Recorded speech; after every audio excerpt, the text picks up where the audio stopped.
dia, boa tarde, boa noite, meus queridos, tudo bem?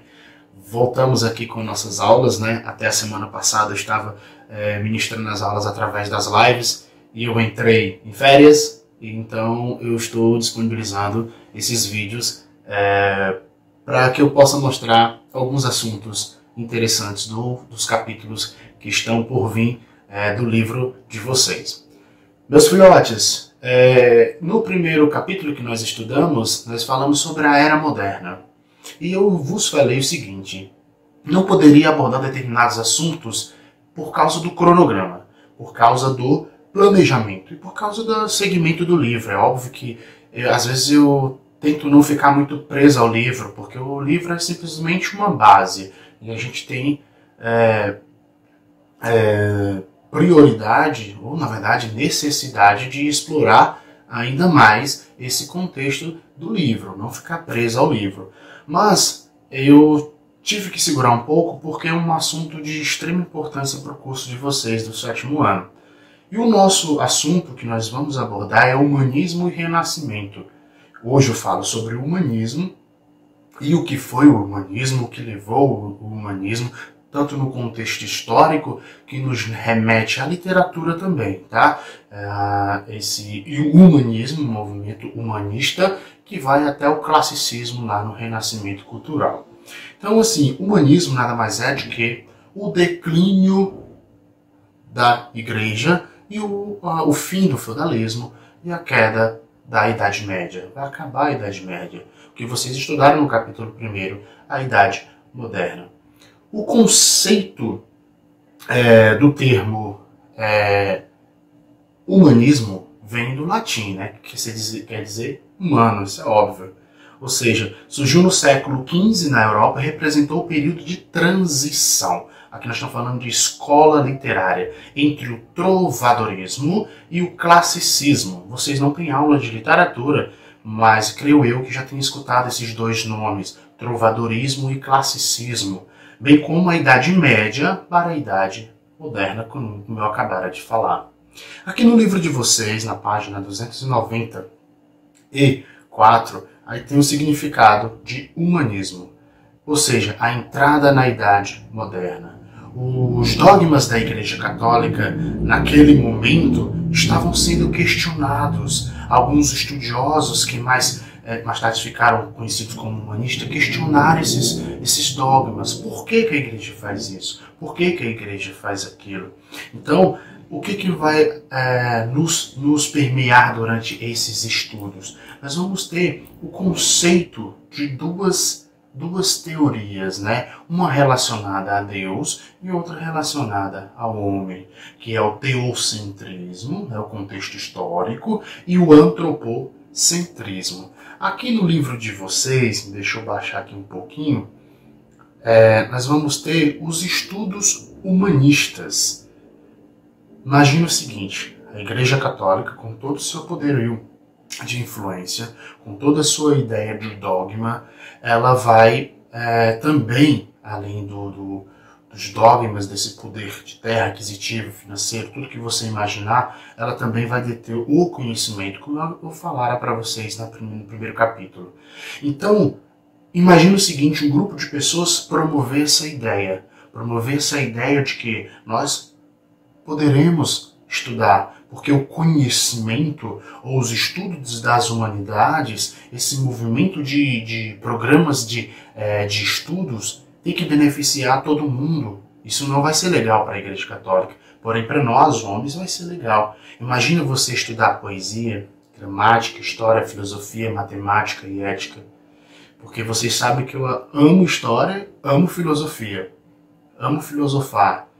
Porém, algumas pessoas não gostam. Por quê? Quando você filosofa, quando você tem argumento, quando você começa a falar com determinadas pessoas, você tende a dar uma explicação mais científica, mais com a razão.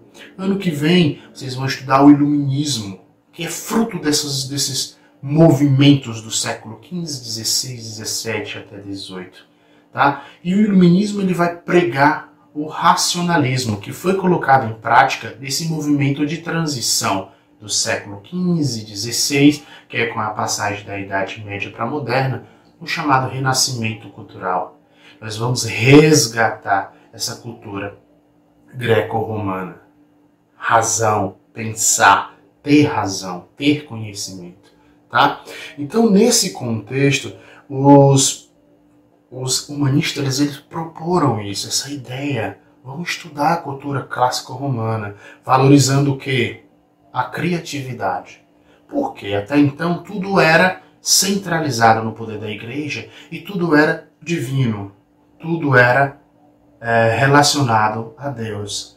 Theo quer dizer Deus. Centrismo, centro, Deus no centro de tudo, né? Seria uma espécie de hierarquia medieval, onde eu tenho nobreza, clero e povo. Mais tarde, nós ficarão conhecidos como os chamados 3 estados. Primeiro estado, o clero. Segundo estado, a nobreza. E o povo vai ser o terceiro estado. Tá? Nesse contexto, vem a burguesia, os chamados burgos. Vocês estudaram ano passado sobre os burgos lá no feudalismo. E lembram que os burgos são os pequenos comerciantes. Eles não são burgueses como os que nós conhecemos hoje. Tá bom? São pequenos comerciantes. Porém, eles têm um ideal. Eles foram o quê? Buscar essa ideia de humanismo. Estudar, procurar conhecimento, ter razão. Tá bom?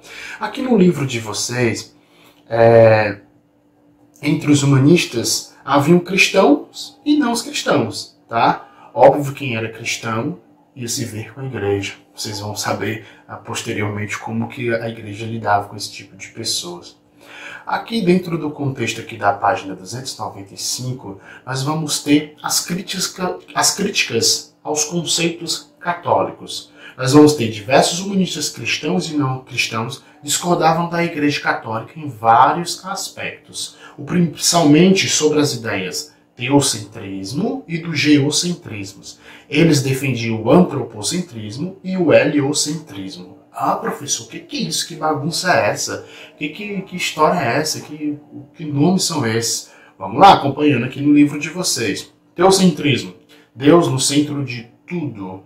Vem do grego, né? Theos, quer dizer Deus. A ideia de que Deus é o fundamento de todos os fenômenos do universo. Este era o pensamento central da igreja. Tá? Geocentrismo. Tem a Terra, como centro do universo. Os defensores do geocentrismo acreditavam que os demais planetas e o Sol giravam ao redor da Terra e que isso era a criação de Deus.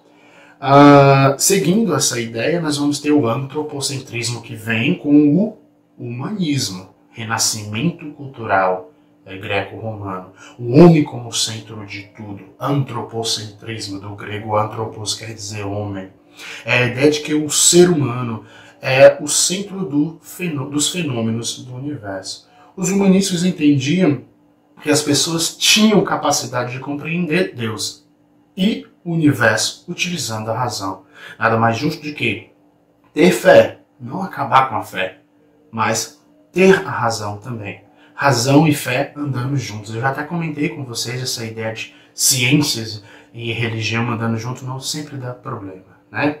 Então, eu vou ter o heliocentrismo. O heliocentrismo vem que o Sol como centro do universo.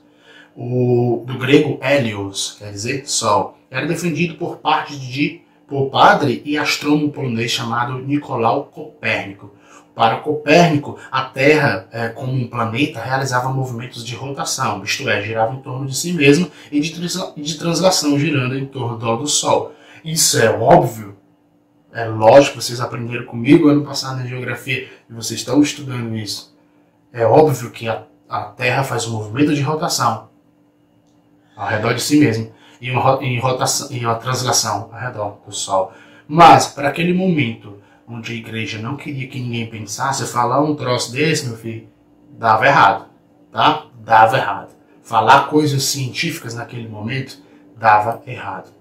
As principais características do humanismo: racionalidade, antropocentrismo, cientificismo, modelo clássico, valorização do corpo humano e das emoções, busca da beleza e da perfeição. Racionalismo, razão, vou pensar, vou estudar, vou buscar conhecimentos, buscar aprimorar os meus conhecimentos. Antropocentrismo, o homem no centro de tudo, ele é capaz de, através da sua razão, fazer e conquistar tudo o que queira. O científico, o cientificismo, ou seja, ciências, utilizar das ciências, tá? Da matemática, da química, da física, da biologia. Eu vou utilizar dos meus inventos. Leonardo da Vinci vai ser um dos maiores inventores, tá? Modelo clássico, eu vou trazer esse modelo greco-romano, tá? Sai aquela Idade Média, aquela Idade das Trevas e vem o modelo clássico, o classicismo, tanto na literatura, como na pintura, como na música. Nós vamos ter essa mudança radical e, óbvio, para melhor. Eu tenho a valorização do corpo humano e das emoções. Anteriormente, o Deus, na Idade Média, a igreja falava que o Deus era um Deus longínquo, era um Deus perverso. E aqui no humanismo é um Deus de amor. Fala que eu te perdoo, fala que eu te escuto. Eu estou parecendo um pastor. Fala que eu te escuto. Então assim, mas essa é a ideia. Há diferenças entre a igreja da Idade Medieval e a igreja do período do Renascimento. Frutos também depois, no caso da Reforma Protestante, que virá nos conteúdos à frente, e vocês vão entender como que vai funcionar. E a igreja vai amadurecer. Vai chegar uma hora que ela tem que amadurecer. Tá? A busca pela beleza e perfeição. Vamos buscar o que é belo. O resgate daquilo que Platão falava, busca do belo, ou seja, Grécia. Então, nesse momento, nesse contexto, a gente tem uma revolução em todos os aspectos humanos, seja na área da filosofia, da sociologia, que surgirá, matemática, das ciências e etc. E principalmente religiosa, o questionamento da igreja. Beleza? Vou seguir aqui o livro de vocês. No caso, humanista Leonardo da Vinci. Da Vinci é conhecido principalmente pela sua obra-prima, né? No caso, eu vou falar aqui da Lara Gioconda, ou a Mona Lisa, uma das obras mais conhecidas. Ele tem outros quadros famosos, tá? O cara era um gênio. Engenharia, cartografia, a anatomia, botânica, arquitetura e desenho, artes, etc. Então, escultura. O cara extremamente inteligente, porém inventor também. Aqui, no caso do Leonardo, além da Mona Lisa, eu vou ter a Última Ceia e a Virgem dos Rochedos como um dos mais famosos quadros dele.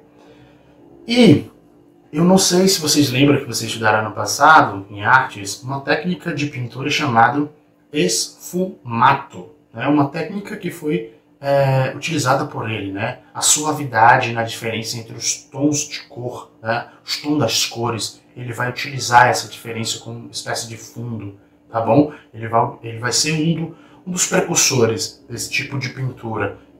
Também nessa transição humanista entre a Idade Média para a Idade Moderna. Seguindo aqui, anatomista. Ele vai ser um dos caras que estudará o corpo humano, tá? E o corpo humano com afinco, com muito amor e carinho, tá? Não somente a questão dos traços que estão superficiais, que estão por fora, mas também os traços internos, tá? Desenhar músculos, desenhar como que uma criança fica dentro de uma barriga de uma gestante. Ele vai fazer inúmeros desenhos relacionados aos estudos anatômicos, tá? Que servirá também para o desenvolvimento dos estudos para a medicina, da medicina, tá bom? Das imagens mais famosas do Leonardo da Vinci, eu vou deixar até na descrição aqui do vídeo, é o Homem Vitruviano, tá? O Homem Vitruviano vocês estudaram no passado em artes. É um homem que está com a mão estendida, assim, as medidas iguais, né? Ou a proporcionalidade das medidas, seria isso. Beleza? Dentro desse contexto de humanismo, eu não vou esticar muita aula para não ficar